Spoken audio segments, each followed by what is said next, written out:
हिंदुस्तान की होनहार बॉक्सर निखत जरीन ख़वातीन की आलमी बॉक्सिंग चैंपियनशिप में वियतनाम की थी टाम नग्योन को 5-0 से शिकस्त देकर मुसलसिल दूसरी बार आलमी चैंपियन बन गई।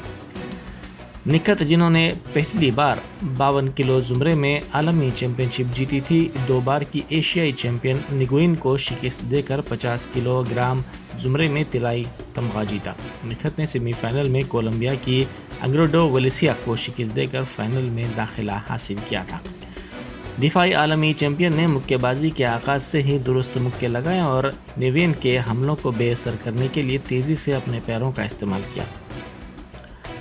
निखत ने पहला राउंड 5-0 से जीता, लेकिन वियतनामी बॉक्सर ने अच्छी वापसी करते हुए दूसरा राउंड 3-2 से जीत लिया। निखत ने फैसला कुन राउंड में सब्र और जारियत का सही इम्तिजाज दिखाया ताकि ये जाहिर किया जा सके कि वो दूसरी बार आलमी चैंपियन बनने की हकदार हैं। निखत दूसरी हिंदुस्तानी बॉक्सर हैं जिन्होंने आलमी चैंपियनशिप में 2 बार गोल्ड मेडल जीता है।